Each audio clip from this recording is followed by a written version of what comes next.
Hello, welcome to the Critical Obsession podcast. My name is Mirella. And I'm Zoe. And today we're going to watch and talk about episode 5 of Not Me. I'm so excited. The long-awaited episode of Zoe's. I'm going to say that about every episode, I think so. But just before we started recording, I was just saying how I just remembered that this is the episode where they do some wire stuff, when I say when they're jumping between buildings and stuff, and it's kind of fantastical. We'll talk about it more when we get there, but I was just my cheeks were hurting because I was smiling because I was remembering all the memes that were on Twitter. There was some funny memes. I feel like I might go looking for some later and try and do some reposts or something on the account because some of them were so funny. But yeah, I'm just the beginning of this episode, I feel like I love the beginning of this episode. This is why we're friends. This is the thing that prompted me to write to you. The thing that prompted you to write some meta about it. Yeah, well, because I was frustrated. I remember when this episode went out and everyone was just like, oh, that was all of a sudden. I'm like, what? I'm like, what have you guys been watching? I mean... It's all been here all along. And yeah, and I love it too as well because neither of them, even though they're having feelings and stuff, they're it hasn't been acknowledged by them, by them themselves. Do you know what I mean? We were talking about this with Vice Versa, our Vice Versa podcast, about how we can see it, but the characters themselves haven't actually admitted it to themselves or really thought about it or whatever. And this is the moment when Sean starts thinking about it. I don't know if Wyatt really grabs onto this thought because he adopts this attitude of I have no time for this. This is too much, and he just puts it aside. But for Sean, I feel like he's like, oh.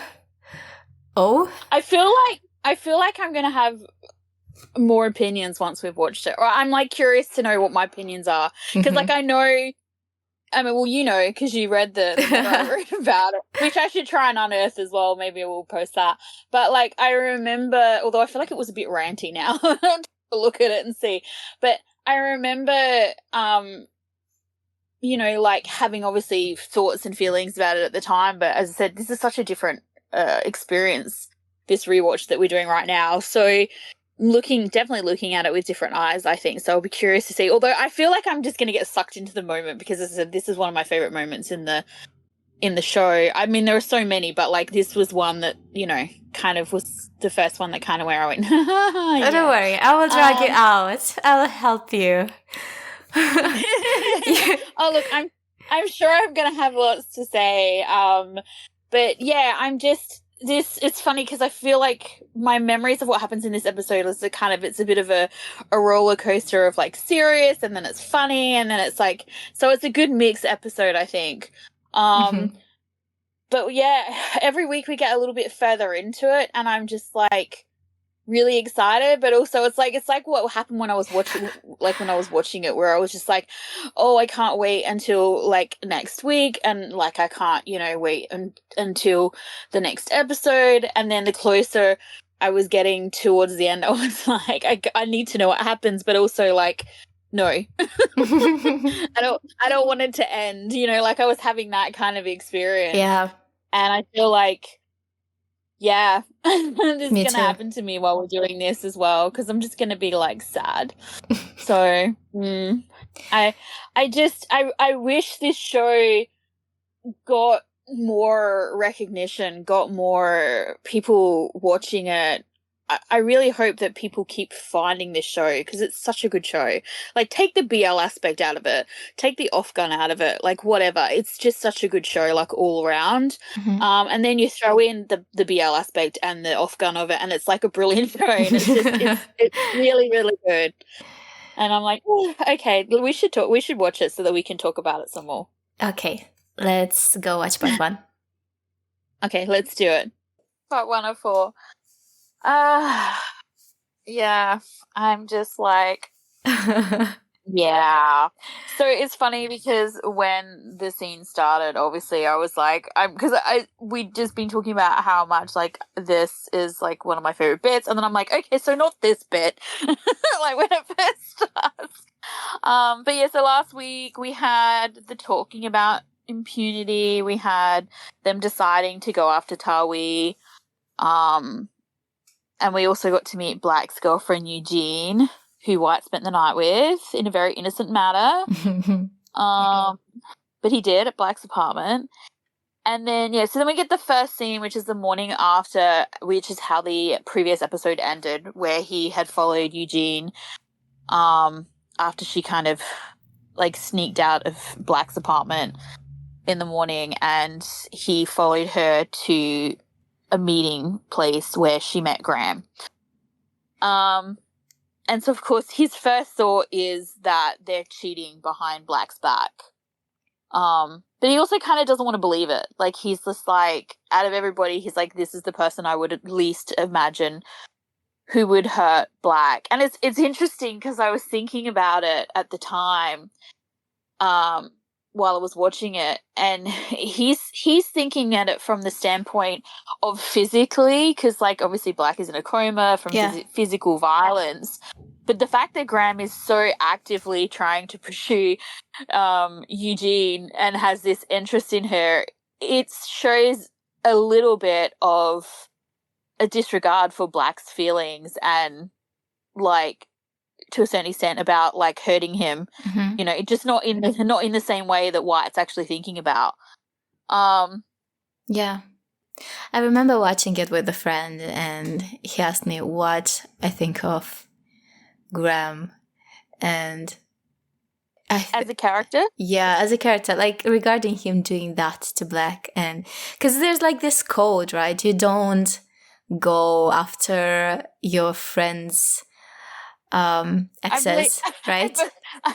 I believe the word on the street is bros before hoes. Yeah, but isn't that what they say? Yeah, in the most crude way. But yeah, like I think that's the same with. I mean, it's a friendship code, isn't it? You don't do that. Like, so exes are out of bounds, or even like current girlfriends are out of bounds, even more so. Yeah. So what you get from here is that he's either a good boyfriend material, but bad friend material, or that he's not really friends with Black. He does not see it that way. Maybe they played friendship. Or rather, probably it was him who tried to imitate a friendship with Black, because I cannot really imagine Black playing along with whatever Graham is doing. So he was probably aware that the door was closed from Black's part, and this is the only way to, let's say, excuse him that they weren't really friends. They were acquaintances. They were colleagues, not colleagues. They were like a team, but not friends. Which is funny because, like, out of the group, besides Gunpa, who is not really a friend, he's a mentor, really. The only one who he really seems to have, like, a friend connection with is Graham. But you know, there are these people who are, they are friendly with everyone, but there are very few people that are really close. Maybe Graham is that type. Like, he is able to create like to create an environment where everyone feels comfortable. Like, it's his deal. Like, he's good at it. He's a charming person. He knows how to make people relax. But I can see how Black would just go along, but not really play along. Like, he would just tolerate Graham. I think there's two things. One is before I get into the thing that I think is devastating, it could be that what you said, they're not very good friends, or it could be that they're quite good friends. It was as good a friend as you can be, like as close as Black will let you basically be. But it's like, you know, when you're friends with somebody and you see all their bad bits, but you love them anyway because they're your friends, and so you make allowances, or like so usually that's more like with family, but sometimes you have friends like that as well. Mm-hmm. Like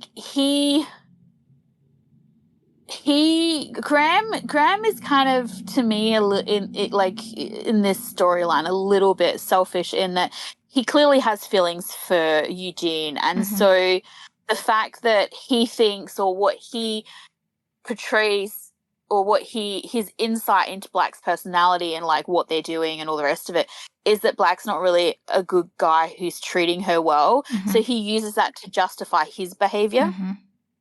I don't necessarily think it means that they're not good friends. And like Black, if Black lets him get away with it or whatever, it's because Black feels guilty about the way he's treated her, and maybe he thinks that Graham is the, like, lighter, more likely to not get arrested and like be their long-term kind of guy.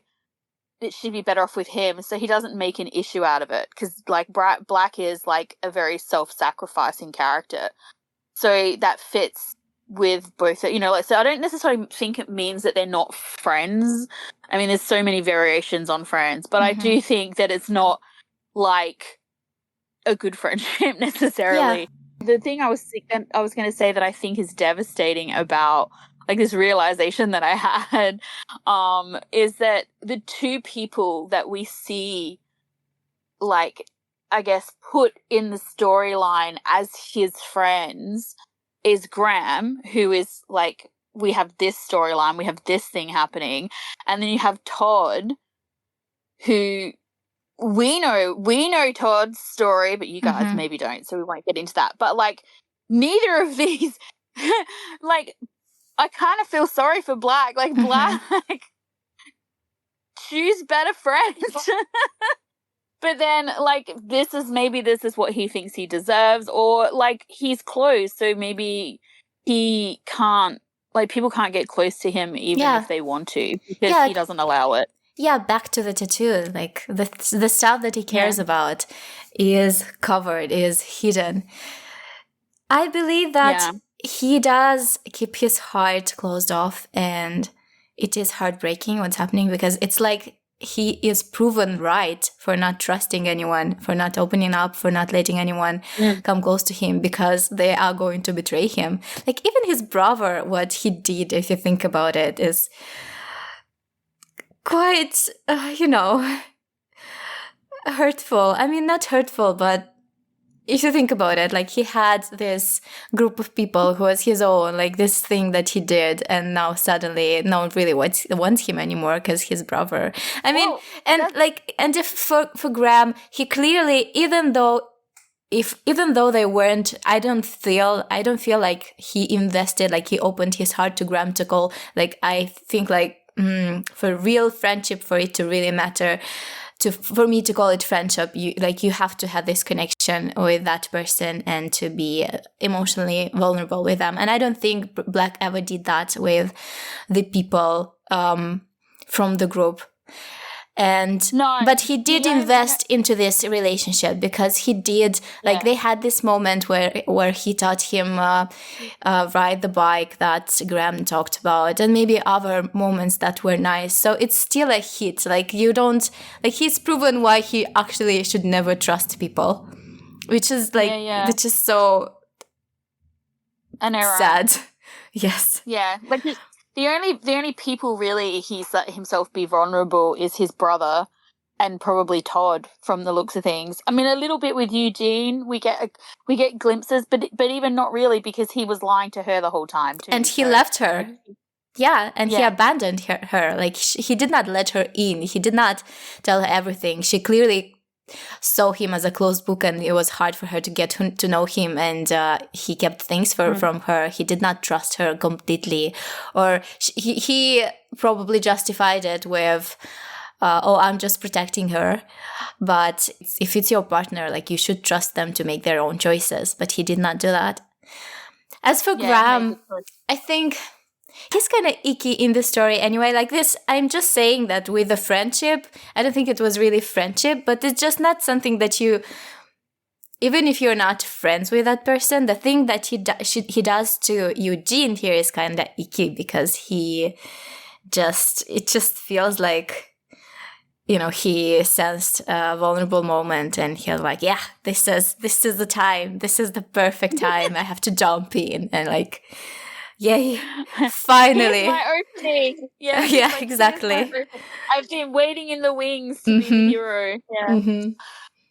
Yes, and this is what I'm saying. Like this thing, he would have both in the relationship with Eugene and like Black with everybody pretty much. They're playing a game of like self-fulfilling prophecies where, as you said, Black's like, I can't trust anybody, so he doesn't trust anybody, and then so they betray him, and then he's like, oh, I was right not to trust anybody. Mm-hmm. And then you've got Graham probably being like, Black is going to be a terrible boyfriend, he's going to hurt her. Black is a terrible boyfriend and he hurts her. And so, like, he's justified, himself in then behaving the way he behaves, because he's like, they're just doing this like twisted cycle of as I said, self-fulfilling prophecies where they're like, this is what's going to happen. So it's okay if I do this or like whatever. Yeah. And then, of course, so White calls Todd because, what else is he going to do? And Todd is, like, completely useless and not at all happy, not at all helpful. The joy on his face when White calls is like, entertainment! Finally! And not only that, like, it's like he gets giddy when he finds out that that Black's girlfriend might be cheating on him with Graham. Like, he's like, yes, this is the stuff my dreams are made of. Yeah. and then he just starts like talking nonsense, and White's like, that doesn't even make sense, and he's like, yeah, exactly. He doesn't care. He's just like, oh yes, this like dream I had of like, messing with the girlfriend, I didn't need White for it, someone else is already doing it for me. No, but that's him asking, do they hug very tight? It's like, really? That thing where he says like Todd is like a girl hurting him like that, like he finds it funny. I felt like he found it funny that Black would open up to someone like this, and it's like, oh, how did he get into this caught up in this silly situation? Like, it's so un-Black of him. Like, suddenly this is something like he can just laugh at, which is kind of cruel. It's a cruel way to look at it. It is, but also I feel like he's kind of like, there's no way. You know what I mean? Like, he's like, he's, I feel like he's just like, he's not that much of a noob, is he? Like, he says, he makes fun of him, but he also is like, I feel like he's like, I don't know that this is a thing that would happen, but I mean, it, potentially is a thing that happens. So, but yeah, he's like giddy about the idea about Black being hurt, which seems really twisted. Considering he's like supposedly super concerned about his, best friend who's in a coma. And that sort of just really speaks volumes on their relationship, really. It's just so ridiculous how he's so happy in the call, and White is like, oh, something is happening, like I should investigate, and Todd, what do you think? And he's like, oh, did they hug very tight? And you can hear the smile in his voice, and just like, oh, yeah, what? But you go back to last episode where he was trying to get White to like do something with Black's girlfriend. It's like, what is your motivation for this? Like speak into the microphone, Todd. What are you trying to achieve here? Like, do you want him to be like, I can never be with this girl because she's broken my heart, she's destroyed my whatever? Like he's quite happy if Eugene has set fire to her relationship with Black. Like, he's just like, this is the best thing that's ever happened to me. Like, he's a child. Yeah. He does act like a child. Yeah, and then White's trying to bring him back to, like, the reality of the situation by saying that, like, although this is really suspicious, it doesn't really make sense to him still, because, like, for Graham to be behind, like, the attack on Black, because when he ran into, like, when he first met Graham, he didn't seem surprised to see him, and he would have been if he'd been the one who'd hurt Black, because he would know that he was covered in bruises and like at the very least like severely injured. You know, maybe he didn't realize he was in a coma, but like, you know, whatever. And that is not the case. That's not how he reacted. But Todd responds to a different question. Like, he's like, maybe he knows Graham wouldn't be recognized because he ambushed Black, which is not something, this is not what White was saying. This is not really related. Like, this is, like, are you like... Yeah, that's right. It doesn't answer, it doesn't like reflect what Black is, what White, has just said. Yeah. In that it's Graham who he's interacting with. Like, Black's not interacting with anyone. He's in a coma. Like, who cares if he got ambushed? That's not the point. It doesn't matter if the person got him from behind and he never saw them. If that person had like beat him to a bloody pulp, and they saw, and then he turned up 2 days later and looks like, you know, baby fresh skin and was fine, it's clearly not him. Todd is talking about a situation where someone is the cause of Black being hurt, and Black, like, the question is, would Black recognize them or not? Know that they are behind that whole thing or not? This is a question about Todd. This is not the question about Graham that he answered. But yeah. So, and then we get the credits, and I just have to say, I love the theme song from Not Me. Like, the song is actually literally called Not Me, I think. I think I didn't like it the first time I heard it, but it really grew on me, and now the nostalgia hits me like a train every time I hear it. I want to cry. Yes. That's me. That's what I'm saying. Like, that's why I really like it, because of the nostalgia of it. Although I had a different experience. I did like it when it first came out. Mainly just because I really wasn't sure what we were going to get for music from this. And then I really liked it. And then we started actually getting the music in the show. And as we know, Pinucci did a really cool thing with Not Me. And I don't know that necessarily other shows had really done that before, where they'd literally gone and found a catalogue of music that wasn't all entire, that wasn't like just, you know, rehashed GMM, like... Yeah, it felt very new. It was like, and every piece that she chose, like every piece that they chose was like, it fit the scene so well. It invoked so many feelings in you. Like, the mood was set. It was like, and if people listening to us will know I'm bad with music usually. Like, normally Morella's like, did you hear the music? And I'm like, nah. Now, if we'd have been watching this when it first started, if you had been at the table at the same time as me watching this, and you had said to me, did you notice the music? I would have been like, fuck yeah, oh my god, the music. Like, I was so obsessed with trying to find the songs each week, and like, there was someone on Twitter who was really quick at finding them, and it was just like, this person was like my godsend. And I wish I could remember their username, but I think they changed their username, which I kind of hate when people do that, because then I don't know who you are anymore. And so I apologize. I don't think they're listening, but if they are, like, yeah, feel free to like send me a rude message. But yeah, they did these amazing like posts where they pretty much had found everything. Don't laugh at me. Why do you want a rude message? That me was me. Because I forgot your name. Yeah, it doesn't have to be rude. It can be. It was me. Yeah. But yeah, so, and then we get the scene.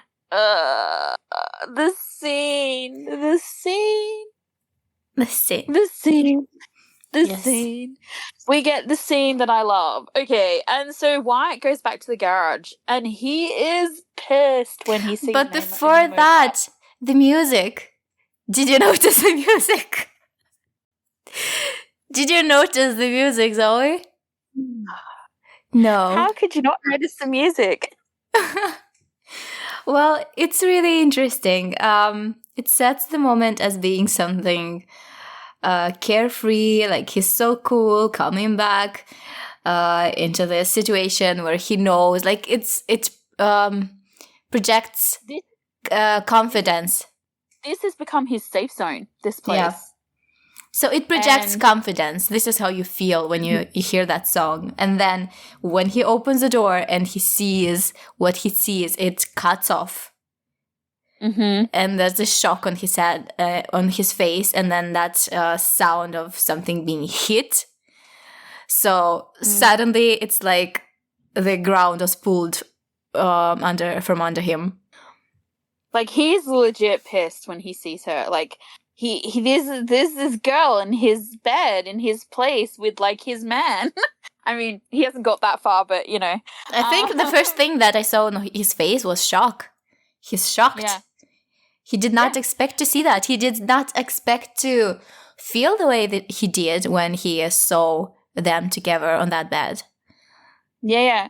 But also, he wasn't expecting to see somebody in his place. Like, it's so funny because it's like he does not know what's going on. Like, he's so fucking angry and so upset.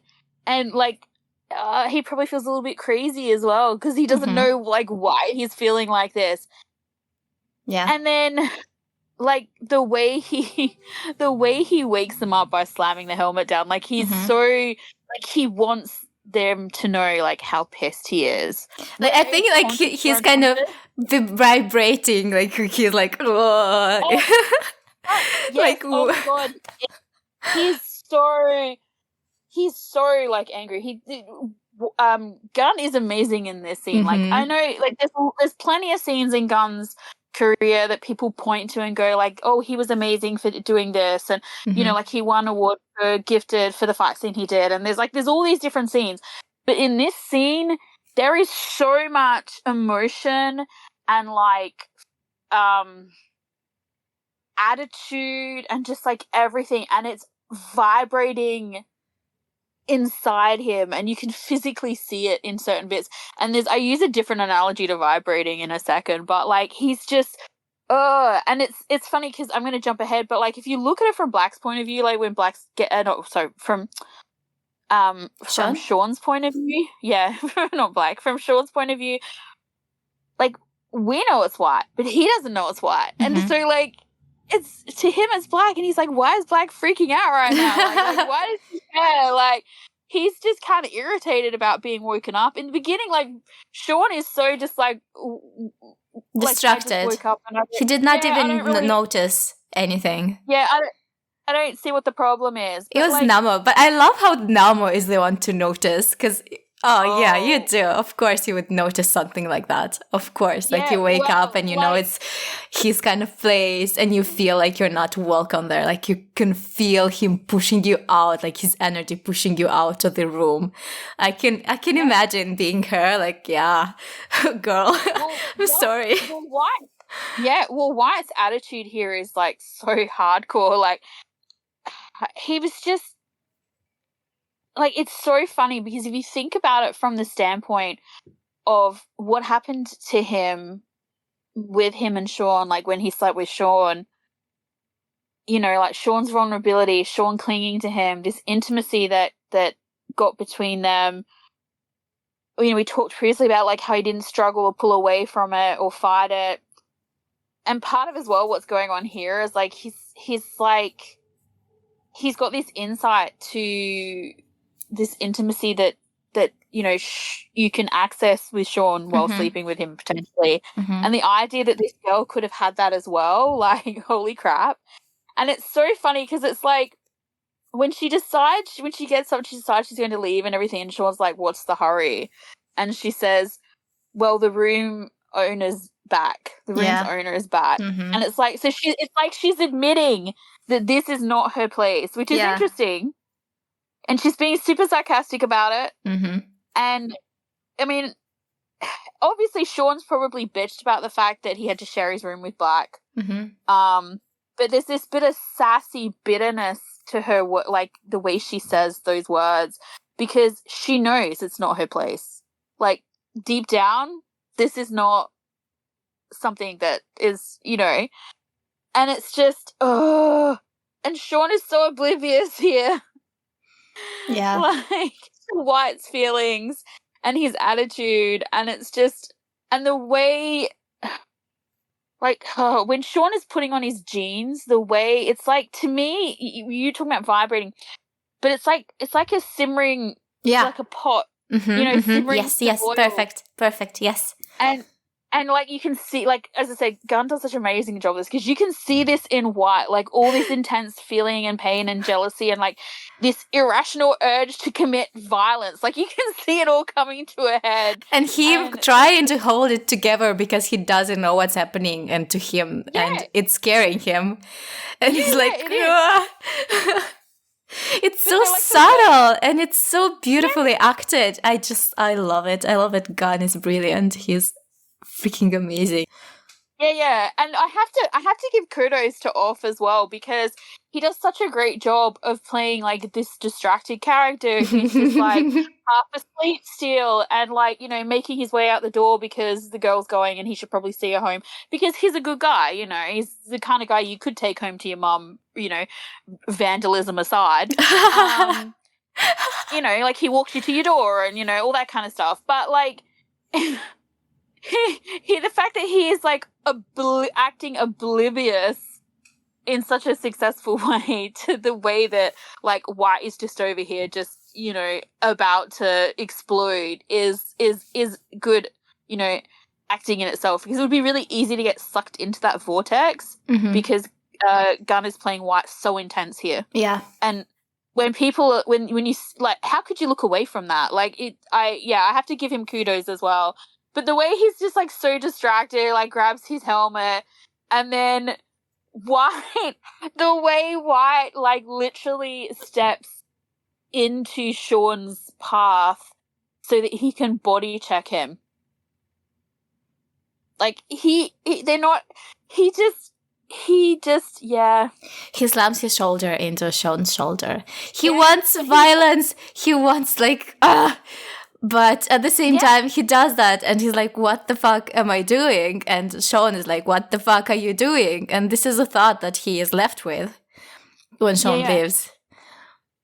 And but like he had to do that, even though he has to step in his path. Like he steps in his path. He makes this like, I mean, maybe it's unconscious, but I think it's a conscious decision to do that. And so now he knows that. So now Sean knows he's pissed, but like he has no idea why. Like I just love this scene so much. And then yes, as you said, so Sean's like, what the fuck, for sure. And the maybe way, maybe that looks to him, that looks like regular Black a little bit. It does, but like, what's the cause of it? Do you know what I mean? Like, would Black really give a shit? Like, this is, I feel like it's the, he doesn't get, I think, why he's being like this. Of course he doesn't. Of course he doesn't. That's why we have the next scene. So let's move on. So White kind of gets a reprieve because Sean does that with her. And so it's almost like they both get this moment to take a breath. Yeah. You know what I mean? So White is obviously alone, like trying to work out like what the fuck just happened to him and why he feels like he's going to explode all over the bedroom. And Sean is just, it's obviously bothering him too, but he's not fixating on it necessarily. I think he's not fixating on it because he thinks that's regular Black behavior. And this is why he's used to the attitude, but I don't think he's used to it like what triggered it, I think would probably be the he didn't think about it. He didn't want to question it at first, but she called a cab and she said she'd go home by herself. And she advises him to talk with Black because you two seem to be having a problem. And I found it hilarious how Sean is like, what problem? As if she knows what their problem is. What problem? And she says he looked upset. And then I love this thing, actually, because she says, it must be difficult to live with someone you dislike. And then she says, I'm surprised Black can stay with you. And he can stay with him, with Sean, because they actually like each other. This is why they can stay together. Well, it's interesting too, because like he like they're having this conversation, and you know, she's saying Black looks pretty upset. He's saying just ignore him. You know, he says since he's decided to stay, he's been acting like he owns the place. You know, like, so he's kind of pissed a little bit, but he's not. He's like, you know, don't even think about it. And then he's like, he doesn't even work here. I love how he says that. Mm-hmm. That's his sore point. Yeah, he's throwing out the privilege card. Yeah. And then, as you said, she says it must be difficult to live with someone you dislike. And how she says, I'm surprised Black can stay with you, though.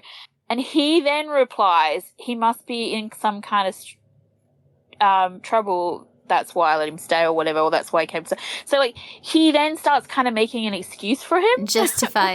Actually justifying Black in this situation, because that's why Black. But he's not really justifying himself. Why are you letting him stay with you? Yeah, that's right. And then, of course, and it's funny because it's that saying, the thing that she says, where she says it would be difficult staying with someone you don't like, but it would also be really difficult staying with someone you do like, because even, you know, this is proof of the situation that they just had. But you don't have like the opportunity to stay away, like in that situation where you like somebody. Do you know what I mean? Like you have less opportunity to hide from them. Mm-hmm.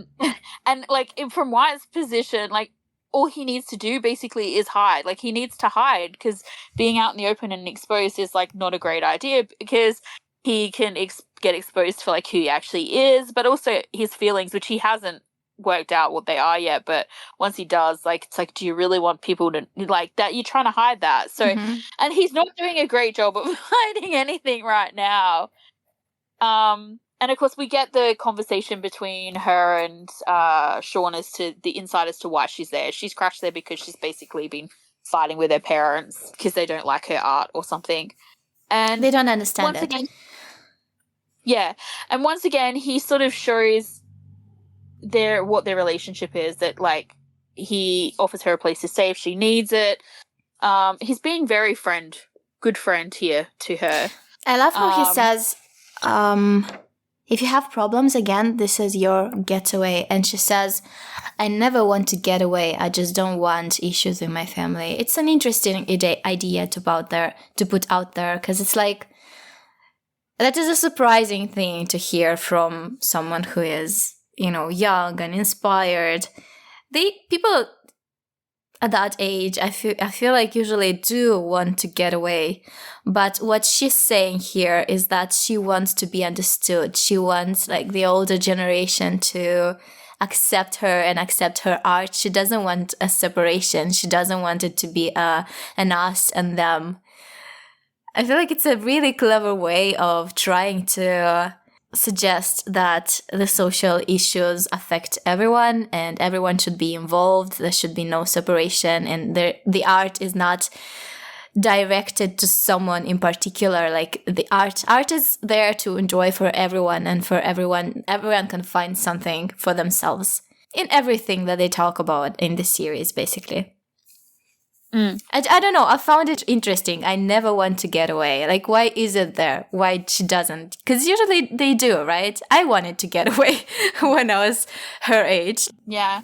I mean, I guess it depends as well. Do you know what I mean? Like, it's funny because I was a little bit like you, but probably not as much. Like, I didn't want to get away. I wanted to go places. And by that, I mean, like, I quite like the city I live in. I had some good friends, and I'm pretty close with my family. Like, we're very close. So it wasn't like I was trying to get away or anything. It was more like I wanted to see the world. And I feel like there's two things that happen. Like, and maybe because she's an artist as well, like you want to be seen and understood.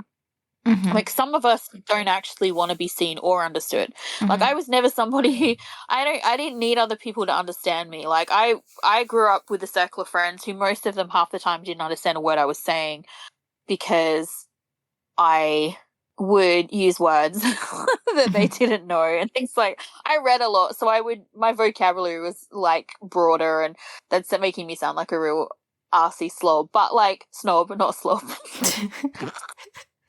Is this one of your fancy words? Slob? Does it exist? No, that's me like making myself sound like even more of a dick because I couldn't even use my words. But like I had a friend who used to say to me, I don't know what that means, like all the time. And so for his birthday, I gave him a thesaurus because I'm a bitch. But yeah, like, so, but I didn't really was never really somebody who was like, I want people to understand me. Like I've not been that, like, if you understand me, great. You got some insight into the crazy. But like, if you didn't, I'm quite, happy with my insular universe. But some people want to be seen, like, and I feel like maybe artists are like that to a certain extent. But I think it's not really about them wanting to be seen and understood. It's about their creations to be seen and understood. But I feel like part of that, if you're an artist, you put part of yourself in there, so it's a little bit of you wanting to be that as well. But from the way she words it too, I feel like it makes it sound like when she says she doesn't really want to get away as well. To me, when I heard that, I'm not discounting what you say because it definitely could be what you're saying, and I think probably even if it's a little bit what I'm saying, I think it's definitely still what you're saying. But it made it sound like she was close to her family, or at least she wanted to be close to her family. It was just like, this is the sore spot. Like, this is the thing that they don't get. And it's such a huge part of her life that, like, it's, whatever. Whereas Sean, clearly, he doesn't have that.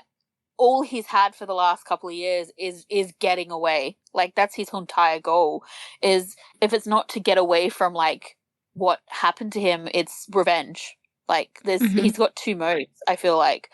And so that's probably a foreign concept for him a little bit too, that, but to me, it shows that and like when he says to her as well, like, call me when you get home, like that's such a good friend thing to say, you know what I mean? Like it's what I always say, like I always say that to my friends. I say it to my sister as well, like, text me when you get home. Like, you care about that person. You want to make sure that they arrive at I think I said it to you like last time you went on a drive.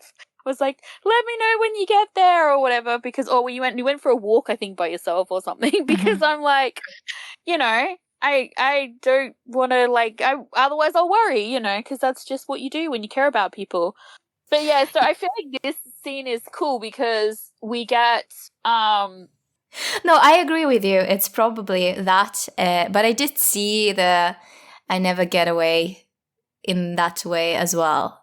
In the way that, like, she searches for understanding. It's not just that she avoids the sore spot. She wants it to be fixed.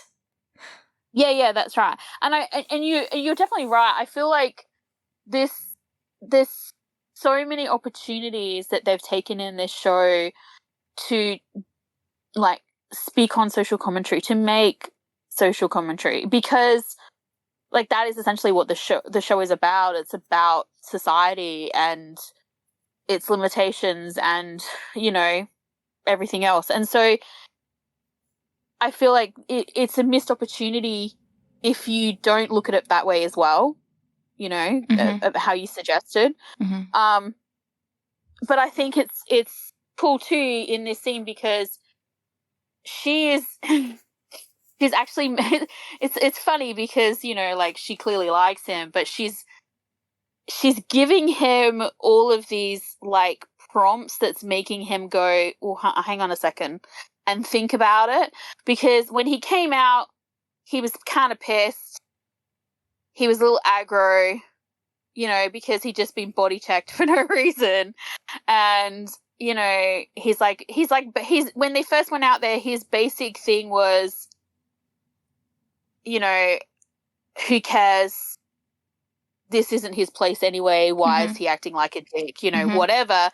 To maybe something else is going on. Perhaps I should address it. You know, like so she, from what she says, and that is a part of like what you're just saying too, is that she said to him, "I'm not someone who wants to avoid my problems." And so essentially we get the next bit where he goes back into the room, and we have White sitting on the bed, who looks much calmer. He does look calmer. Yes, like a little yes, bit he got a hold like of himself. He used the time to calm down. Yeah, like he got his shit together, kind of. And Sean comes in and he sort of sits down, and he's very like non-combative.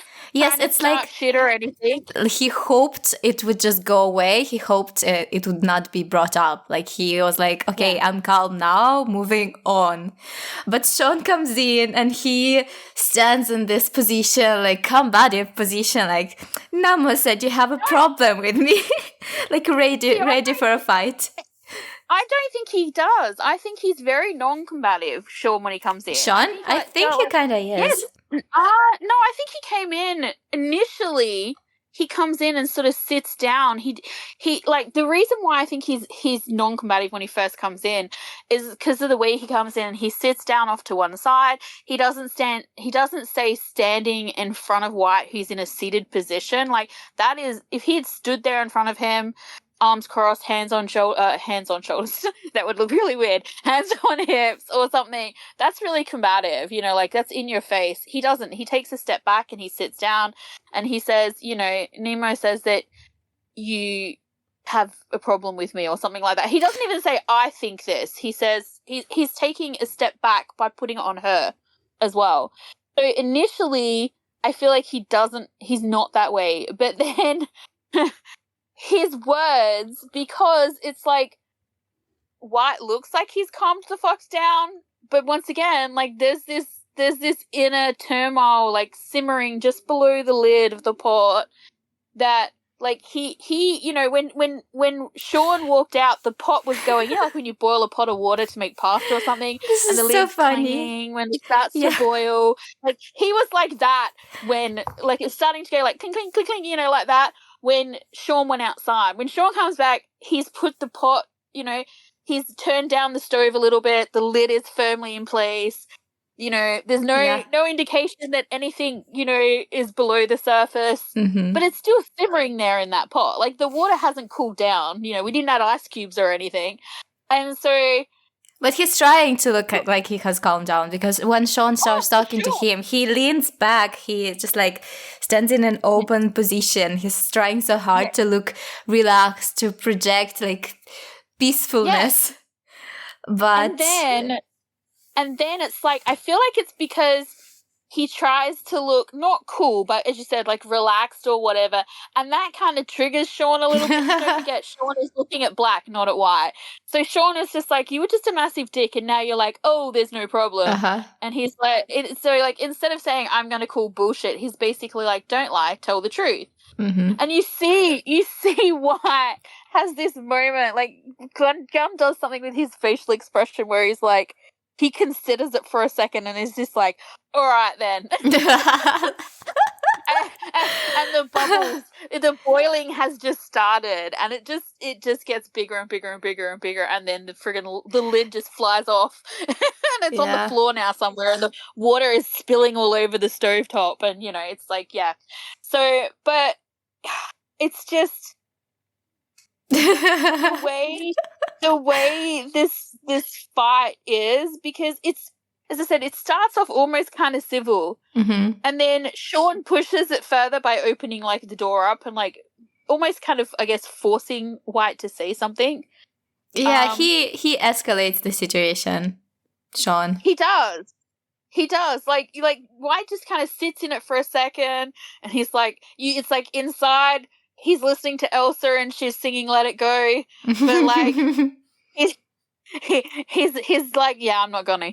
And so the next thing, you know, as I said, the lid, I feel like he just thinks, I'm just gonna like vent a little bit. But that never works. Like, I'm going to go back to the boiling pot analogy. Like, if you try and take a lid off a boiling pot and you're just trying to let a little of the steam out or something, like, all the fucking steam comes out. You're burning yourself. Like, all sorts of shit's happening. Like, you can't just, like, let a little bit of steam out. That doesn't work. And it's like, all of a sudden he's like, I don't like it when people sleep in my spots. And, you know, jeez. And how he's like, can't you just go somewhere? Like, he's gone straight to they did something gross in the bed. And so he's trying to put it off on like... Well, no, he doesn't say that. I don't see it like that, really. I feel like he tried to talk to him, but Sean doesn't like what he hears, and he keeps pushing him, and this is getting Wyatt angrier and angrier, because he did not say you did something gross, but he did mean that they probably had sex, and Sean makes it sound gross. Oh yeah. No, but he makes it sound like he thinks it's gross. Like, I'm saying, I don't think he does. He says, I don't know if you left a stain on the bed. That's like a stain, like, implying a sexual stain. That's gross. Just in someone came in, right? So let's just put it out this way for listeners and yourself. If someone came into your room and did something sexual and left a sexual stain on the bed, you're telling me you wouldn't think that was gross? Well, it's gross when someone has sex on your bed. That's right? It. Yes. But, you know, he mentioned, like, maybe you had sex that, you know, and that is that his spot. So as far as he's concerned, that's his bed. That's the whole point. If they did that there, it's like, he's like, why would you do that? Mm-hmm. And he's like, can't you just go somewhere else? But I kind of love how Sean's like, yes, we did it everywhere. We did everything in your spot. He's like such a dick. He's like, I would have peed on it as well if you didn't come back. So, like, if you arrived later. Well, it's understandable of him. It's his fucking room, and suddenly he cannot have sex in his room. It's not like he wanted to have sex. That's what Black is implying. Now that I leave Black in his eyes, now that I also live in your room, it's actually my room, and I set the rules here. Like, you cannot have sex in your own bed. Yeah, but it's like the reason why he went to the sex thing anyway is because he's jealous. Like, that's not going to be... Like, they were both fully clothed, like, when he walked in, sleeping on top of the covers or, like, whatever. So it's like, you... to go straight to sex is just, you know, presumptuous anyway. Yeah, like, I'm not saying... Yeah, no, he's certainly jealous. Yeah, like, the reason why he goes there first is it's like pure jealousy. Yeah. But it's like, the fact that, and the reason why Sean says, like, about peeing on it, because he says to him, you're territorial. You're so territorial. Yeah. And that's like the thing, isn't it? Like, dogs peeing, you know, to mark their place or like whatever.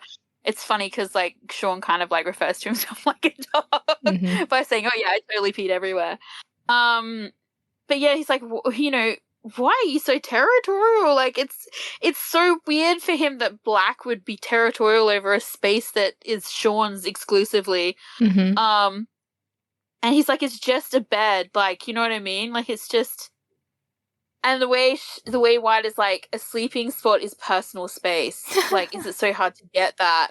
And I love how Sean's like, yeah, I get it, because it used to be mine. It's so funny, because White is being so unreasonable here. It's nothing here is his, and it probably pisses him off even more, because he must sound crazy to himself. You must sound crazy. Like, because it's none of this is his. He is White. Even if we'd say he was accepted there, but it's not him. Black was accepted into that room. It's not his spot. It's Black's spot. So it probably does not help, because he gets pissed hearing himself say that. Yeah. And I mean, I think the thing is with White, you know, he's like, I remember in the post I made, I said something like, his whole worldview has shifted since he got involved with them. Since he was born, you know, and everything. And it's like he can't go home anymore, right? And so he's made this place with Sean, like, as new and as fresh and as short as it is. This garage has become his like safe space. Yeah. And so, like, subconsciously, like, he feels like he belongs there. The fact that Sean has like, they've got this shared intimacy, as I said, that's happened when they've slept together and things like that, and the way that they're both being vulnerable, either consciously or unconsciously, with each other, it's like, when that is threatened as well, like his fear of losing it, and then the jealousy as well, the fact that someone else could potentially take his place so easily, and it's like he doesn't even realize it, but he's afraid of losing this thing. Like it's erupting out of him, and like the way he's just like, he's being so like over the top ridiculous. I mean, and that's why someone says stuff about like peeing on the bed and stuff, because that's like crazy talk. And clearly he's not going to pee on his own bed, but like he's just, you know, like he's so baffled by the fact that Black is just like, you know, how can you even call this your place? Like, this is my space that you've invaded. And he sort of says, you know, like, this was all my stuff, and White's like, you just used to put your stuff on it, you know, like, I've made it mine now, you know. And then we have the whole, are you possessive, you know, and yes, it's my spot, my stuff, you know. It's he keeps saying my stuff, like, it's like, are we still talking about the bed? Like, this whole conversation is like, you know, is Sean, are you classing Sean as your stuff? Like, what the heck are you doing? Like, it's so, you know, it's so crazy. This is why Sean responds like that to him. He starts, because you cannot really have a rational conversation with a person who says ridiculous things. So he starts pushing him, and then he starts, you know, doing that thing on the bed where he immobilizes him and puts the blanket over his head. And it's like, yeah, you're being a child. I'm going to do this to you, like this unreasonable thing. Yeah, they were both like a couple of 5-year-olds, let's face it. I feel like what Sean tries to do here is he tries to react, because White is not acting, well, besides acting like a crazy person, he's not acting like rationally like Black would. Like, Black would get pissed about stuff and aggro and fight or whatever, but he's not going to get pissed over something as stupid as, he would just leave and go and sleep on the couch or something. He does not care about sleeping next to Sean. Like, you know, like, the fact that this is even happening is like, the insanity of it. And Sean just can't deal. He's like, I don't know what's going on. So he tries to take it back to what would be normal for him and Black. And what would be normal for him and Black in this situation would be to like fight and like mess with each other or like whatever. Like, not just stand there and talk about stupid shit. Not stupid shit, but like not have this weird conversation about like sleeping together, essentially. So he does, as you said, he does the thing where he like wrestles him onto the bed and kind of like is holding him down. He is expecting, you know, Black to fight back, and at least like, you know, they'll duke it out or whatever, and then it'll all just be like back to normal, like it would normally be or something. He's really not, you know, expecting for White to freak out even more and be like, what do you want? What does he say to him? What do you freaking want from me? What do you freaking want from me?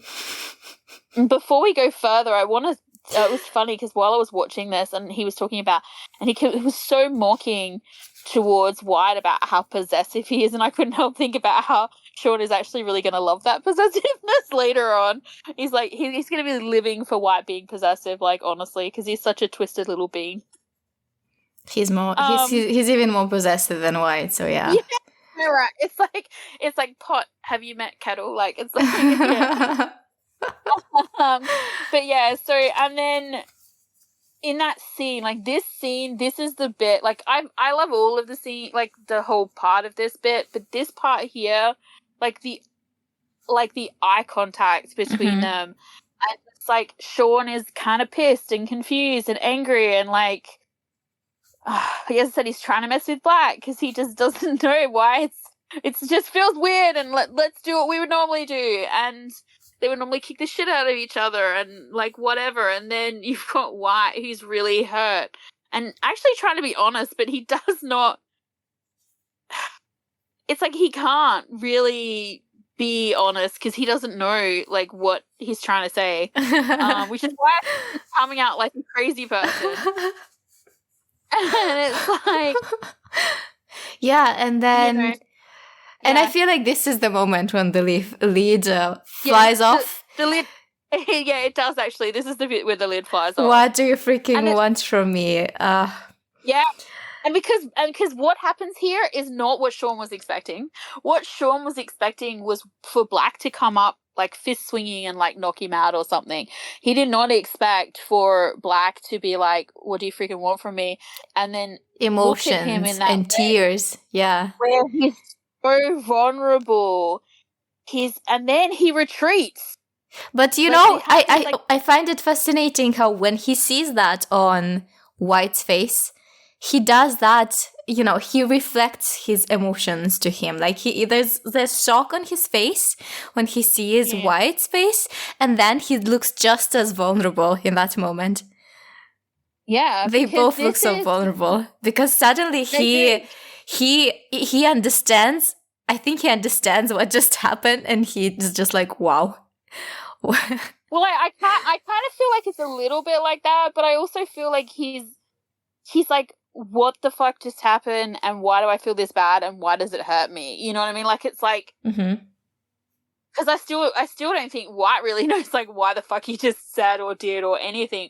But the fact that, like, as I said, they had this like intense moment, and once again we get to see these simmering emotions that, as you said, have kind of just exploded. The pot lid came flying off, but it just, I think you can see that like White is trying to put it back together again while he's looking at him, but also like, I don't know, it's like when you're trying to, it's like, I'm a real person with emotions, and Sean is like, wow, you're a real person with emotions, and I just hurt you, and I don't like how it makes me feel. Yeah, I don't know what to do with this. Yeah, I think that for sure, but I think like the way White is looking at him in this scene, to me, it reminds me of like when you're trying to, like, you're desperately trying to communicate something with somebody, and it's like speaking a different language.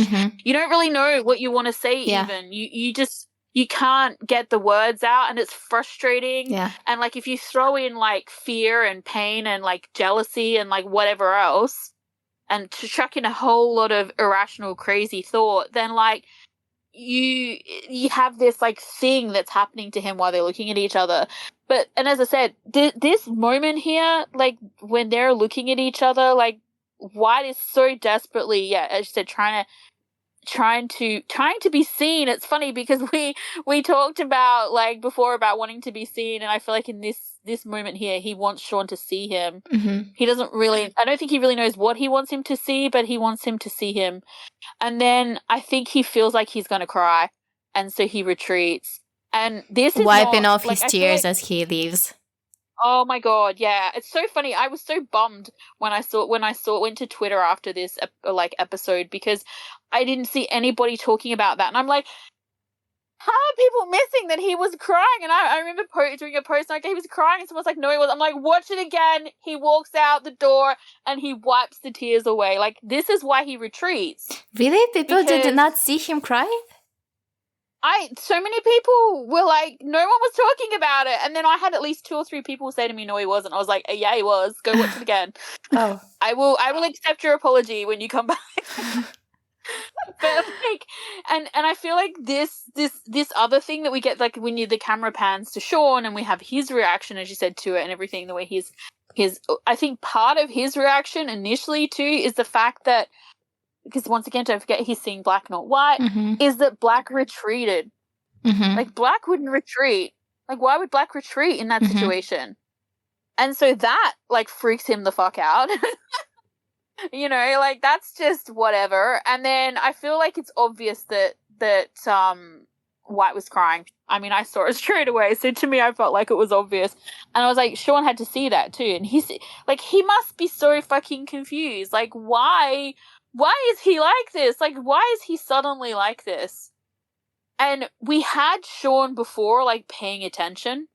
Like, they were both paying attention. Obviously, like, White was most definitely paying attention, but we had Sean paying attention, you know, kind of whenever White would do something weird or say the wrong thing or whatever. But now is where we start to have, like, Sean really paying attention to pretty much everything that White does. Yeah. Like, he is, like, watching him all the time like a hawk. And it's because you said he does not know. I think he does, like, kind of have this suspicion, you know, when you're like, is this about me? Was he jealous? I think it must have crossed his mind, because I think a couple of things happen here, and some of it you have to take on, like, face value because we're not actually told. But, like, obviously Sean is aware of his sexuality. Like, it's pretty clear, I feel like, that he knows what's what with him. Mm-hmm. Whereas we only saw White's character have a girlfriend. So we don't know his history. Mm-hmm. We don't know whether he's bisexual. He knows he's bisexual. We don't know any of that, right? Mm-hmm. So let's assume, you know, yes, he's bisexual and he doesn't know it. Let's Mm-hmm. we put it on that, you know, then he doesn't, this stuff that's happening to him is he doesn't know why. Like, Mm-hmm. he's never felt this way before, and it's scary, and it's like this guy who, like, hates him because he thinks he's his brother and he hates his brother, and, like, all this shit plus this scary stuff they're doing, and he's still scared for his brother, and, like, there's all this stuff that's happening, and, like, so for him, I feel like he doesn't know. I feel like it takes White longer. Like, for sure takes White longer. Like, yeah, I feel for like White, yes. I feel like White maybe even started having feelings first, but just really had no idea right up until, like, the rooftop stuff. But, well, like, yeah, because he did not have to fight against the idea of Sean being someone else. As Sean had, like, black, he thought it was black, so it seemed crazy to him. Yes. Yeah, this person that you've hated and that's hated Mm-hmm. you for so long now is suddenly, like, falling apart whenever you're around, and is, you know, like, messing with your head, and yes, but for Sean, I feel like he has a feeling. I think he is suspicious. I think he has thoughts, but these thoughts, considering that he thinks it's black, must seem ridiculous to him. It must be like, this is crazy. I cannot say that to anyone. So he mostly focuses on other stuff. Like, look how he's changed. Look at how he behaves. Like, he does not fight to be the first one. He does not react the same way. He does not interact with people the same way. But he will not share with people things that concern his own relationship with Black. But I think he has, I think he suspects that something, like, he suspects what might be the truth or might be the cause of this reaction that White had here. Yeah. Oh, the feelings thing. Yeah, for sure. And I feel like not long after this, we see Sean. You can tell that Sean knows he likes him, but he doesn't want to like him, and also he doesn't trust it, which is why he's so, like, distrustful of Black as well, because before they had this common goal, and then you start to see White kind of not waver in the goal, but, like, have a different mindset to it. And he's unpredictable. White is more unpredictable that's right. than he was before. And he doesn't. That's right, and he doesn't know, like, what, as you said, like, unpredictable. He doesn't know what White's going to do from any given moment. He's not sure, like, how it's going to make him feel. So we get this irritation and animosity instead of, like, him flirting or, like, whatever, like you would normally in this situation, because, as you said, this is not a person that he feels like he can reveal his feelings to. Like, they don't have a relationship like that. You know what I mean? Like, they're still kind of enemies. And so it must be so fucked up for him. Like, you know, because at least White has this blissfulness of like being kind of deluded and not really like focusing on it. You know, like it hasn't even considered to him. Like he doesn't even realize that his fascination with Sean is because he's interested. He's like, oh, he's suspicious. It's like, boy, he ain't suspicious. Like, it's you ruled him out on the first fucking day. Yeah. The fact that you're still like focusing on him is because you're interested. Like, it's a big difference. But you know, from it, I guess we're led to believe that this is his first brush with like you know, a gay relationship, and so he's not thinking in that way. He's like, you know, he's thinking in the other way, oh, he's just trying to mess with me, or he's just doing this, or like he has to have the last word, or he has to whatever. The fact that he feels certain things are irrelevant, but he keeps focusing. He's fixated on him. They're both fixated on each other. But yeah, so it starts to get more and more interesting. But yeah, it was funny. I wanted to. But for Sean, but for Sean, it must be fucked up because this person betrayed him, and suddenly now they behave as if they like you suddenly. And not only that, but you respond to that and you have feelings as well. And it's like, who are you? Who am I? That's right. And when they are vulnerable with you, you don't want to trust it, because you know you wouldn't be. You kind of feel like, I feel like he's waiting for like Black to make fun of him or be like, haha, just joking, like, who would like you, you're a loser, or like, psych, that's right, or whatever. So like he doesn't trust it at all. Like he's not, you know, it's, as I said, it's only like when White starts to like embrace him and try and protect him and show that he cares and, you know, that he's different and stuff like that, that Sean feels like he feels safe enough to kind of take the steps towards him. But yeah, it's just, I was thinking about it while we were talking, and you said something earlier and it's been bugging me this whole time. And you were talking about how White kind of took Black's life and all this sort of stuff. And you weren't wrong. And I was thinking about it because I'm thinking about like what Gunpei will say to him later on, and just like how Black feels, and the fact that, you know, White makes friends with everybody, you know, where Black had this animosity kind of relationship with him. Like he lives Black's life and does it better. Yeah. Like he's better at strategizing.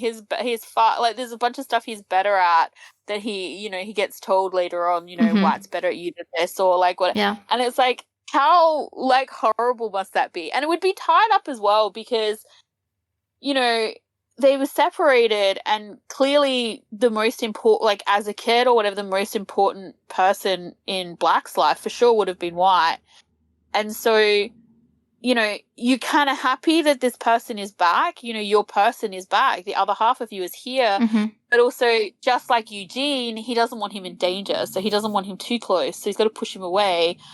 But also, like, you're kind of mad as well. You're mad at him because, like, look at what he's done. He's, like, invaded your space. And it's so funny because, like, I don't know that we really got a chance to address it, or maybe we will get to talk about it at but that listen, point. this is why White does what he does in episode once Black comes back. This is why it takes him so long to go back to Sean. This is why. Yeah. This is his justification. He feels like he stole Black's life and it's not his place. Yeah, he feels guilty about it. And also, basically. Yeah. Yeah, because I remember people were so pissed with White. I remember seeing people being so... Like, I remember talking to you and you were just, like, angry at White. And it's like, yeah, but, I was frustrated. I think I was more frustrated. Yeah, because like, why is it taking him so long? Well, I mean, I think from my perspective, when I was like that, I was pissed because of on behalf of Sean. Like, you know, I get it. You know what I mean? Like, he's not this. He feels bad. But yeah. Anyway, we can talk about that more later on. Yeah. Okay. So, but then. We get, it's so funny to me as well because like he's like when White leaves, he's like fucking like, you know, a shattered piece of I don't know what at this point. And then the next scene is they're at the university and Graham is preaching again. And I love how White is just like, okay, back to the mission. He's just good like that. He is, so that's like how he can deal. Like, I feel like he's just like, on the way out the door, he picked up that pot lid and just shoved it back on. He's a very strong person. He's a very strong character. He's very reliable. Yes. Yeah. Once he puts his mind to something, he is reliable. Like, he might do something unpredictable, but he is, how do you say it? Like, not dedicated. Okay, let's say dedicated to the cause. He is loyal. He's a loyal person. Yeah. This is so not how you started talking about this. Like, you were like, oh, he just can pretend like nothing is wrong. And I'm like, he's loyal. This has nothing to do with him being loyal. Yeah, but he is. Like, he switched modes because, like, and I feel like he did this because, well, first off, we don't actually know how much time passed between him showing up at uni. I'm assuming it's the same day, but, like, he had to switch paths because he can't deal with whatever the fuck that was this morning because he has no excuses for it. He has no justifications for it. Like, he can talk about, like, he's like, and all the rest. But, like, it's like, you know, when you're having a fight with someone and, like, you start out and you think you're right? And you're halfway through and you start saying stuff and you can hear yourself. Like, you're hearing yourself say stuff and you're thinking, like, this is not right, or, like, well, it's not really where I was going with that. And you know you're wrong. Like, you've gone into uncharted territory and now you're being ridiculous. But, like, you can't back down because, like, hey, I'm almost winning this thing. But you know what I mean? Like, we don't, it's not in us to back. Very rarely are you in a position when you're just like, oh, especially when you're mid-argument, like passionate argument, like whatever with someone, are you ever able to step back and go, oh, wait, no, my bad, you're right? Like, that happens very rarely. You have to be a pretty special person because most of us, we're too emotionally invested, we're too emotionally involved, and we don't see these things until, like, later on where we have some, like, hindsight and we can go, okay, I was a real bitch yesterday. Sorry about that. But even though that is a thing, like, sometimes in the actual moment, you can hear yourself. Like, you're hearing yourself. The words are coming out of your mouth. You have no control over them. You know you were, like, batshit crazy or, like, whatever. And I feel like he's, like, he hurt himself. He saw, like, what happened. But at the same time, there's the reason why he's angry, but he can't justify any other way because he doesn't know how to. Like, the only thing he can, you know, put it down to is that, like, ooh, Sean is suspicious and I don't like him. Well, that's crap because you would be so territorial about sleeping next to him in the bed every night if you were, like, you know, if you didn't care, you know. So it's rather than, like, deep dive into that because that is too much, like, personal, you know, investigation / development for him at this point in time. He's like, one thing at a time, I'm trying to solve my brother's, you know, like, assault crime. Yeah. And also I need to get over the fact that I've just realized my entire life has been a privileged mess. I can only deal with two of these things at once. I can't handle this whole other, like, sexual identity / Sean gives me, you know, like, sexy time vibes. I love him. Yeah. Thing that's starting to emerge. Like, he's, you know, this guy irritates the fuck out of me. It's like, you know, like, sometimes passion is like that. It wasn't intentional. Like, I mean, obviously, initially, Sean is mocking, like, once White says something to him that just is like, are you serious right now? Because he starts talking about, you know, his space being his. And I feel like this is the privilege thing. It's rubbing Sean the wrong way. You know what I mean? Like, when White starts to talk about, like, how it's his. Yeah. And, you know, and he even, because he brings it up too, like, when he's outside with Nemo, he says, like, he doesn't even work here. Like, so this privilege thing is still bugging him, you know, at the core of it. And so when White says something, it's like, so then he starts kind of mocking. But yeah, so for White, he's like, I can't deal with any of that. Like, I can't deal with this, so I'm gonna focus on the mission. Yeah. And we got our little bit of like saying product placement in the most natural kind of way, like ever. Like, this was the best product placement ever. Like, he just comes up, he's having his little milk. It's cute. But yeah, and so yeah, and he talks about Graham and how Graham, even though Graham might have betrayed Black, he's still a good source of information for him related to his brother and to politics. He learned stuff from him.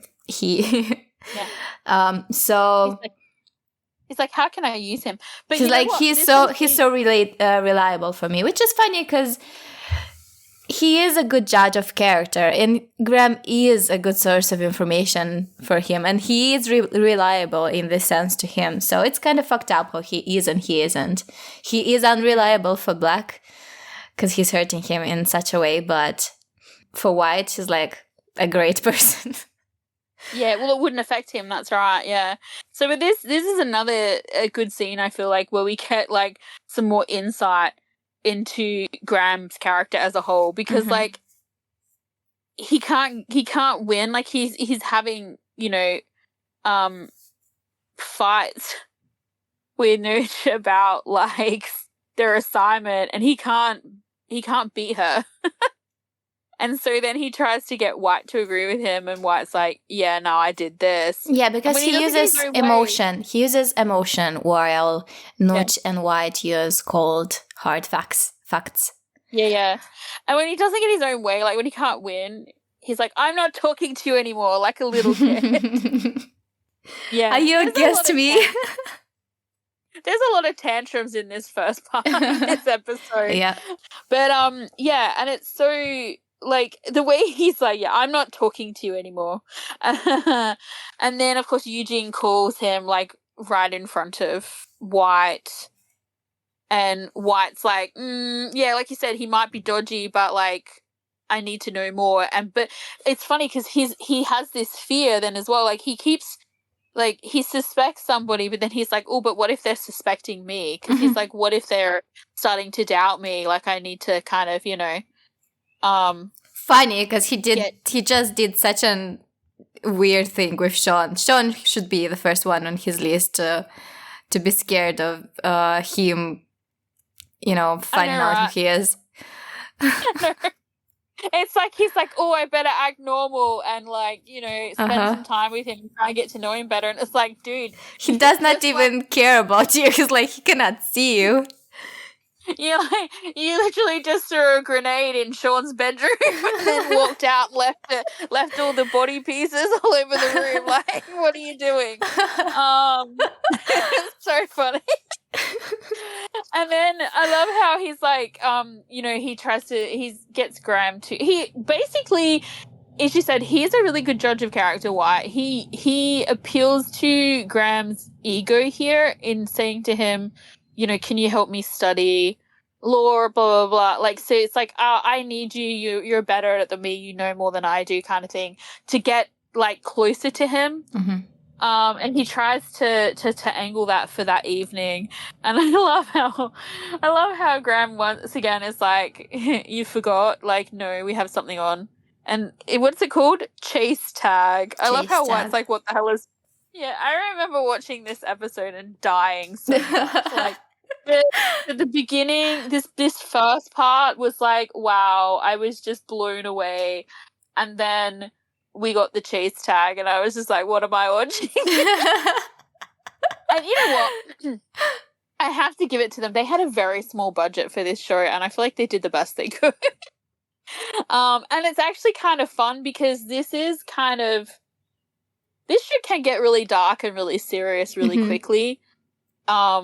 And this actually was like a nice break moment.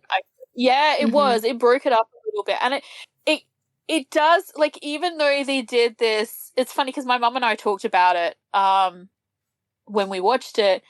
And it's a bit preemptive since we haven't actually watched that bit yet, but just otherwise I'll forget what I was going to say. But Mum and I talked about it, and it was funny because I remember saying to her, about like how funny I thought it was and, you know, all the rest of it. And she said to me, yeah, but like you can look at it the other way and go, is it this comical because they're making a point? Because the way all of them jump does kind of represent their personalities a little bit and their confidence levels and their like whatever. Like you see little bits of the character in the way that they do this.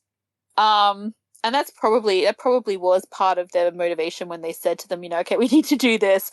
This is what we've got to work with, you know, do it like your character would or like something like that. But yeah, there was a behind the scenes clip with it, I think, the flying stuff, but I can't remember exactly like what was actually, if there was anything said or anything, any direction to it, but it was definitely fun to watch anyway. So let's go watch part 2. Okay, let's do it. Part 2. So I forgot about the stretching. Did you notice Goomba dropping his shirt while walking away? No. He tried to do this cool thing while he froze his shirt on his shoulder, but he dropped it and then he caught it while it was falling. Oh, okay. I know, I did notice it. I mean, I may have noticed it in the past, but I didn't notice it like while I was watching it today. Yeah, so what's happening here is that Sean is aware of the fact that this new mission is more dangerous because more people from Taui's side are involved. It's not an abandoned house with just several guards.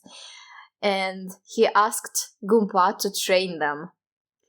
And it's funny how you see White watching Graham and trying to imitate him, and then he just approaches him and tries to find out more information, because obviously, and it's, you know, I guess Sean told other people, but not Black, about his plan. This whole scene is so funny because White is so fucking awkward in this scene. Because as you said, he doesn't know what the fuck's going on. He doesn't know what he should be doing. So he's surreptitiously watching Graham out the corner of his eye to try and work out what he should be doing. So he copies him, he's stretching. But then he's like gaze shifts to like Sean because, well, he can't help himself. And then he goes over and starts talking to Graham about as you said, the mission. Like, he could have just asked Sean, but like, no, that's too awkward because, like, you know, earlier I acted like a crazy person. Simply had a rational conversation with him. And while White is trying to avoid talking to Sean directly, York approaches Sean to ask him to stretch, I guess, and Sean is like, go ask Graham. So he can help White stretch, which is basically just like inflicting pain on him. I love how White like screams and goes, and Sean goes to him, did it hurt? And he's like, yes. And he's like, all right, let's do it again. All I could think about while I was watching this bit here too as well is there is a behind the scenes clip for this scene. And OffGun just kept laughing, I think, because of the noises gun kept making. Anyway, I kept just getting distracted. But yeah, I'm just like, Sean is, yeah, as you said, White is trying to avoid him, and Sean's just like, let's just get straight to the point. But he also is not like talking, as you said, like he's clearly talked about the plan with everyone else, but not White. But you know, let me get my hands on you for a moment, and we'll see what happens. And then they drink that drink. Oh my god, I really want to try one of those. Like, I want to know what the flavors are. I'm so curious. Someone needs to tell me what flavors they are. I really don't trust the colours to pick the flavour. That's curious. Yeah. Function different. Okay. Yeah. So, and it's funny because they drink before running, but, you know, they had to have a bit of product placement. Well, I wonder if they're meant to be like an energy drink a little bit as well. I don't know. The people on the can seem to be like, look like they're slamming it back, like, yeah, let's have one of these and then do some shit. Yeah. And then... You're like, I have nothing to say about that. So they start running on rooftops. And... I have to I have to say, White does pretty good here because, like, in all honesty, if this was me and I joined a gang and they were like, "You're gonna need to run," I would be just like, "No." Yeah. And the jump as well, like when they want you to jump, I would be like, "Yeah, it's a no from me." It's a leap of faith. It is. The conversation with Goomba, though, I couldn't help but kind of like be amused by. Every time I watch it, I get it. Like, I get the idea of it. I understand what he's saying and everything, that this whole thing about like it being a mindset, teaching, you know, there's not a physical activity. Mm-hmm. You know, the thing that causes the fear is the height, you know. And it's like, I'm like, yeah, because if you fall, you break your neck or your skull or something. But yeah, okay, it's like you can not think about that. If you don't think about that and you just think about getting from, you know, point A to point B, it's not scary. You have more control over your fear. Your fear makes you hesitate. Hesitation makes you fall. You know, that sort of. I get all of that. But I also watched a I don't know, Instagram story or a YouTube shorts or something where this guy was standing on top of like a, I don't know, 4-story like parking garage and stepped off the side of it, fell down 2 like stories of it, landed on like a light pole, you know, like a street lamp thing, and then slid to the ground. And I'm like, I watched this and I'm like, that's like a leap of faith. But I was just like, why in your right mind would you be like, oh yeah, I could do this? It seems insane to me because one, like, if you hit the pole the wrong way and it spun you or something, you land on your head, you're dead. Like, I don't understand. Like, this concept is insane to me still. When White goes to the edge of the like building and looks down, I'm like, yeah, no. Well, because there's just no way. I feel like it's a leap of faith.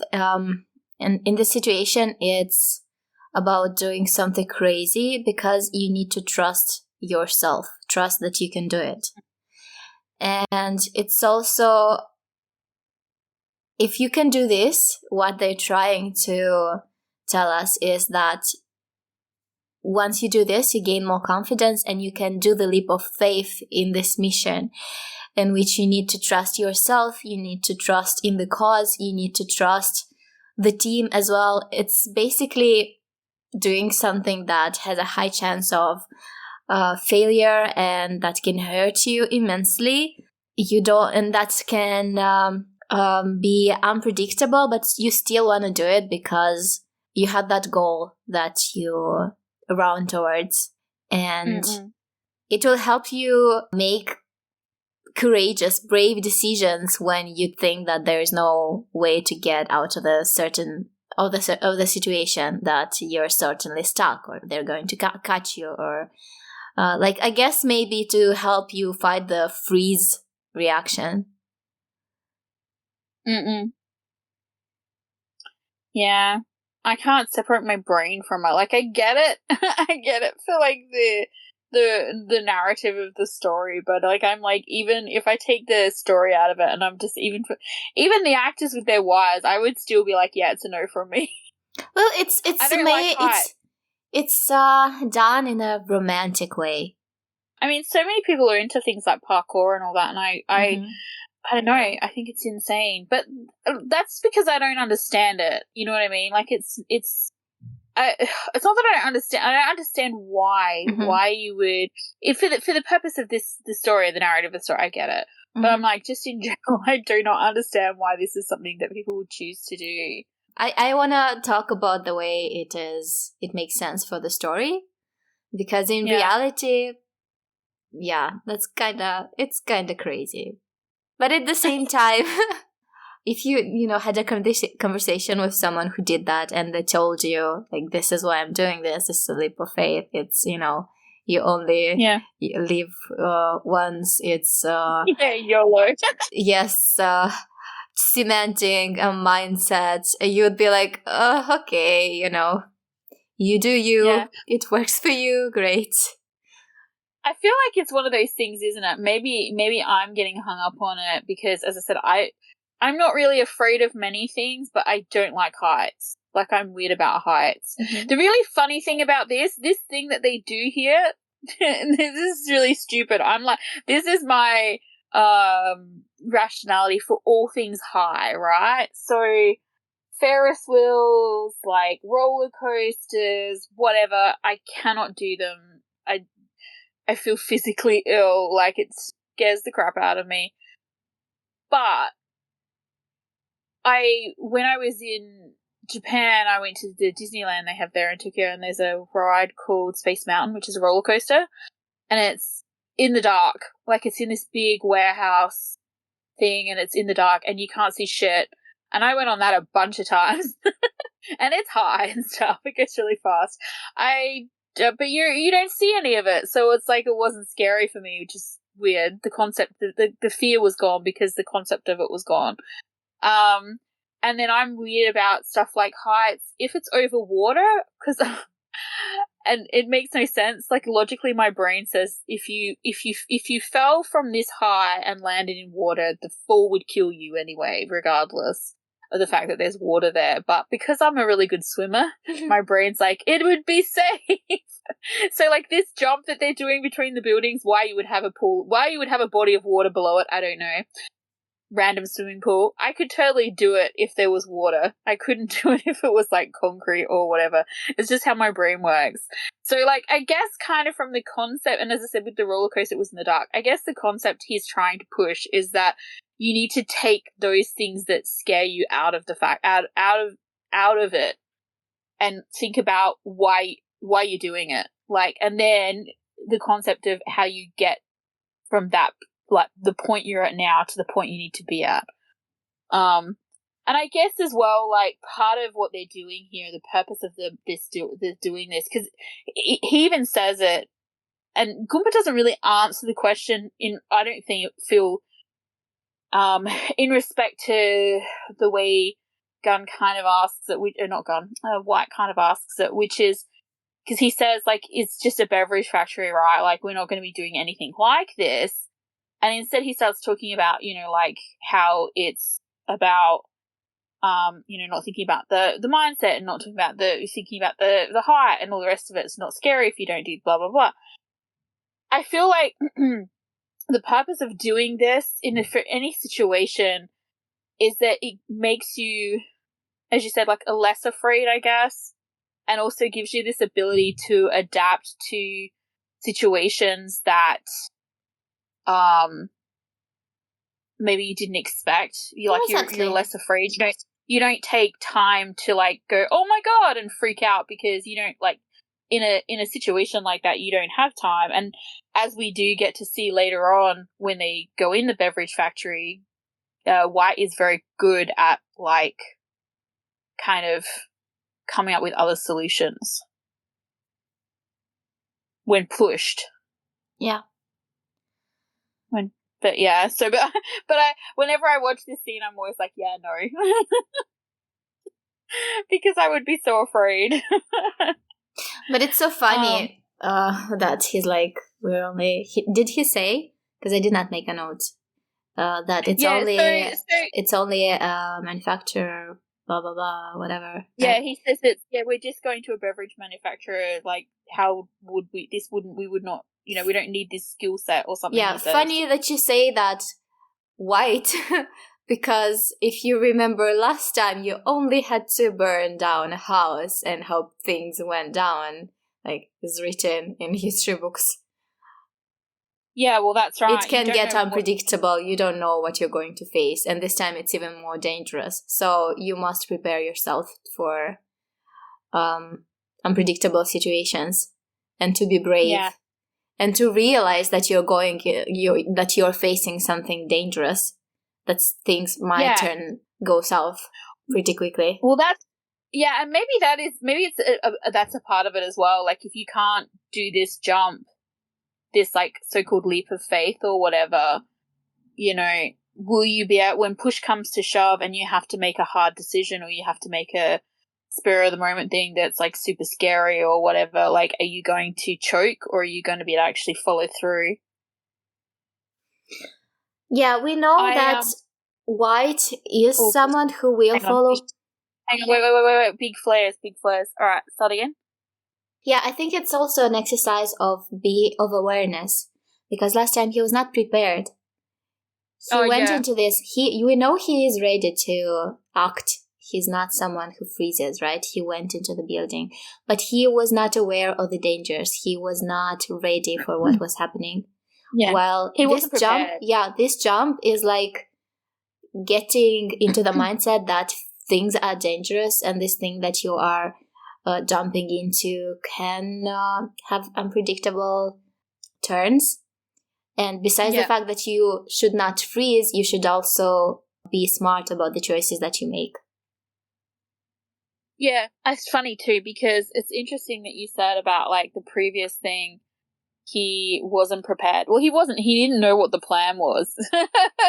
And it's interesting that at this point in time, they're talking about this mission and he still doesn't know what the plan is. Well, but at least he gets the mindset. He did the jump. He has the mindset. Yeah. He knows, yeah. I must admit, it's so funny. As I said, it's conflicting to me because although, like, I love the jumps because I kind of, as I said, I feel like the way they do that, we get to see this, like, little bits and pieces of their characters and that in it. And it's kind of comical, it's kind of fun, it's like, whatever. But then, and as I said, even though I'm like, if it was me, I would be like, yeah, no. But we also get these really good lines later on and these really good, like, moments between, like, Sean and White, that I love. Like, there's some great moments in this scene. But yeah, I love how basically all of the others, like, jump and they're, like, posing and, like, cool. And as I said, there were so many memes on Twitter and I'm assuming there was some on Tumblr as well, I don't know, where people were, like, attaching capes to them and, like, doing other stuff. Or, like, you know, they would add, like, you know, Superman or something flying in the background or whatever. There was a lot of funny memes going around. And then you've got, like, White, who just is, like, an absolute mess and screams the whole way across. And you know what? Like, that's kind of freeing as well, but it's just, it's indicative of, like, where they are as well in their journey. Mm-hmm. So I like that, even though it's, like, you know what I mean? It's kind of comical. Mm-hmm. But there's so many really good lines. It's so good. White's inner monologue. Like, pretty much the whole thing. Like, it starts with, we can't be brave without fear. Being brave with no fear is like an explosion with no target. And there's so much, like, back and forth between him and Sean in these scenes. Because, like, before he jumps as well, or, like, after he jumps, like, Sean looks back to make sure he's there. Mm-hmm. And then to make sure he saw him jump. Yeah. To make sure he didn't, like, fall down between the buildings. He's like, yay, he didn't die. Mm-hmm. And, like, this is the line where he says, for someone who's overcome his fear, it surprisingly warms my heart. And it's and then we got Sean. No. The look of someone who overcame their fear surprisingly warms my heart. And you see Sean looking back at him when he says that. Yes. I'm absolutely in love with if he's bravery, then I must be the fear. Yeah. And then you have the song playing in the back, which is like the It's Gonna Get Better song. It's gonna get better. Yeah. I love this song. I know, right? It's so good. And then we get, like, this cute little, like, puppy pile where they're all laying all each other. They, like, collapsing of, like, sheer exhaustion. And they're, like, laying all over each other. And it's interesting because you have Goompa say to White like, he indicates that he should, like, join them. And sort of says, you know, get some rest, and White is like, no, I'll just sit here. And it's funny to me because this is probably like the most Black thing he's ever done. Yeah. Like not join the puppy pile. Mm-hmm. because Black would never. But just everything, like. And Sean wants to continue. Sean wants to continue running. It's like he's trying to drag, because of course I'm going to make it about White. He's trying to drag his Black back into the dynamic that he knows. It probably was them competing in these kinds of situations, but White just doesn't play along. White just doesn't act the way he thinks, the way he expects him to. Yeah. And I think he's just dismissed by everyone. But I think also for Sean, too, a part of him wanting to push them all is tied into his fear, because he's the leader now. So, like, he has this fear of, like, failure of, like, his goal, but he's also, like, he's in charge of them all. You know, he's in charge of their safety. He's in charge of, you know, what they're about to do, what the consequences might be. You know, it's a bit like he's responsible now. Yeah, he was the one who really sort of pushed it home, like, repetitively, I think, in the first, you know, couple of episodes with White, after the fire and before the fire and everything like that, by saying, like, you know, it was your plan, you know, if things had gone wrong, it would have been your fault. Like, it was like he was very much, like, putting that on White's doorstep. And so it's like he's aware of the fact that this time it's his turn, and that means not only, as I said, fear of failing, like, his goal, but also, like, it's a responsibility. So he wants them all to be as prepared as possible. He says it in a way, like, he's like, I don't want anyone to mess it up, or I don't want, you know, like, you know, any, like, basically for it not to work. But Sean is, like, ultimately a good guy, like, who cares about people, so he also doesn't want anyone to get caught, or, you know, he's not the same leader that, like, Black was, where Black doesn't go back. Like, Sean is the kind of person who would go back and probably get caught. You know. Did you just laugh? No, it's interesting. It's interesting because you say that, considering the way this episode ends. But let's leave that for later. I can't remember. I'm having, like, a moment now. Like, how does this episode end again? I like how White has this continuation of his inner monologue, where he's like, I must trust him this time, so he trusts me next time. So he wants to win Sean's trust by following along, like, going along with his plan. Seriously, though, this scene, like, where he looks back at Sean and Sean's looking at White, and White's like, yeah, I must trust him. And I'm just like, why do you need him to trust you? He told you because he wants Sean to trust him. Yeah, but, like, why? Why does he want Sean to trust him? Like, why?